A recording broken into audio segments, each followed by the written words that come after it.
Talking about evolution, one of the biggest things for 2024 now, I was going to say almost 2023 again, 2024 though, is there's going to be a lot more drug tested and natural shows in the NPC. Killing in the name of...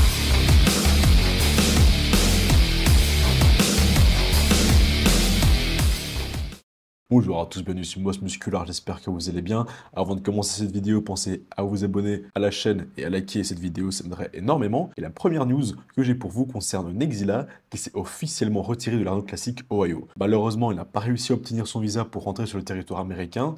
Dans la même lignée, Adi Choopan est face au même problème, mais il n'a encore rien annoncé à ce propos.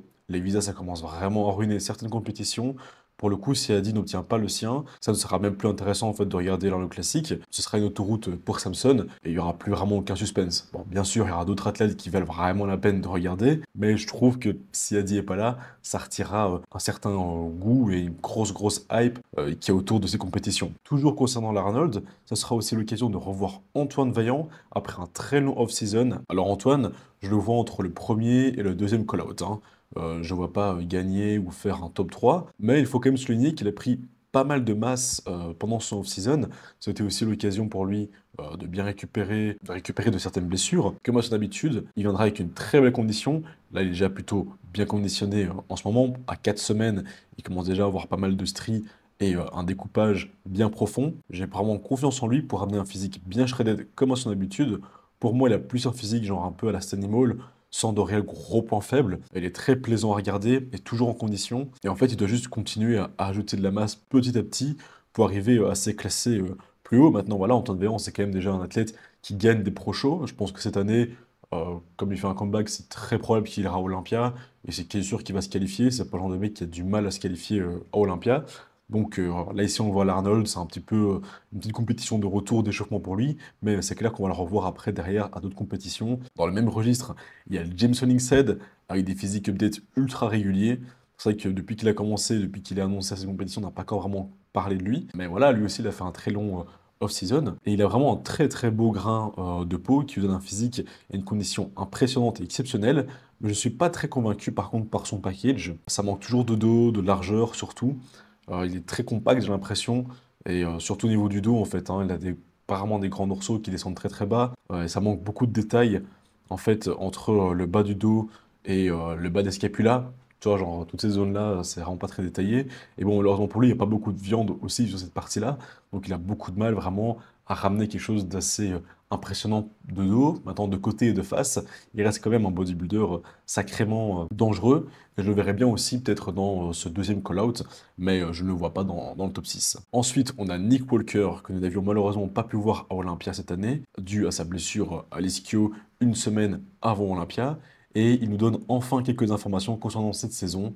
Premièrement, il n'aura pas d'invitation pour Olympia et ne souhaite pas en avoir. Il préfère gagner sa place et le fera en concourant cette année au New York Pro. Et ça c'est un move que j'apprécie énormément de sa part, car enfin cette compétition va retrouver un peu de palmarès d'antan. D'ailleurs, ça fait un petit moment où on avait déjà parlé de cette compétition, justement je disais que le New York Pro avait perdu quand même pas mal en notoriété. Et avec le retour de Nick Walker, bon bah déjà ça va déjà ramener un peu plus de compétition à cette compète, et pas uniquement grâce à Nick, mais aussi parce qu'il y aura Tonio Burton, qui avait gagné New York Pro l'an dernier, qui revient pour défendre son titre, et d'après Who is the Best Bodybuilder, mais je ne suis pas encore sûr de l'information, on verra aussi Rafael Brandao, ça sera sa 3e compétition, car il fait aussi l'Arnold Classic, et peut-être Nexila, s'il arrive à avoir son visa. Donc franchement, s'ils sont tous là, ça fera une line-up de qualité avec des top Olympia et des gros frics comme on aime. Avoir sur la même scène Nick Walker et Rubiel, ça peut être vraiment intéressant. Ce sont tous les deux des espèces de monstres, des mutants, et j'ai vraiment hâte de les voir s'affronter sur la scène à New York. Et ce sera vraiment une belle compète pour commencer l'année, juste après les Arnold classiques. Franchement, cette compétition, ça va vraiment être vraiment top. J'espère que Nick arrivera à se qualifier à cette compète. Bien que j'ai un petit coup de cœur pour Rafael Brandao, mais il me semble qu'il fait aussi l'Arnold Classic au Brésil, donc techniquement on devrait déjà avoir sa qualification là-bas. Ensuite on a Adi et Samson qui sont très chauds à 4 semaines chacun de l'Arnold. Je pense que là on va avoir une version très impressionnante des deux bodybuilders. Ils sont ultra massifs et surtout ultra secs.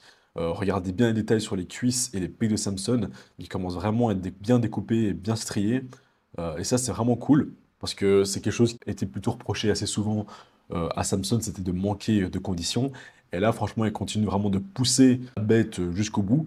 Et là, je crois que s'il arrive hyper shredded, il a vraiment une chance de prendre Adi de court, on va dire. Et pour ce qui est de Adi Choupan, il prend quelques poses assez old school, un peu à l'ancienne façon Golden Era.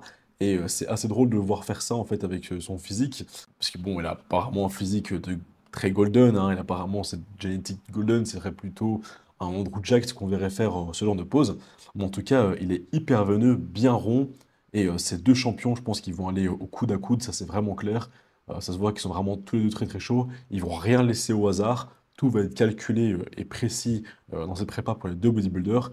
Et là, on va vraiment voir un vrai affrontement de titans. Donc j'ai aussi hâte de voir ça. Pour petit rappel, hein, l'Arnaud Classique, donc, il sera gratuit. Vous pourrez regarder le live stream directement, gratuitement, je pense, depuis le site de l'Arnaud Classique. Et bien sûr, sur ma page Instagram, on sera live tout du long pour commenter la compétition. Et ensuite, bien sûr, hein, on couvrira aussi tout cela ici sur la chaîne.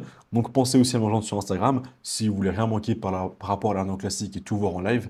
On va pouvoir aussi nous retrouver là-bas. Et pour finir, une grande nouvelle, enfin peut-être nouvelle, hein, c'est pas encore très très sûr, ce sont un petit peu des rumeurs, mais dans le dernier podcast de Flex Lewis, le 7 fois Mister Olympia en 212, dans son podcast donc Straight Outta the Lair, son invité Sandy Williamson, la reine du bodybuilding et head judge pour NPC et IFBB, annonce la possible apparition d'une catégorie naturelle au Mister Olympia.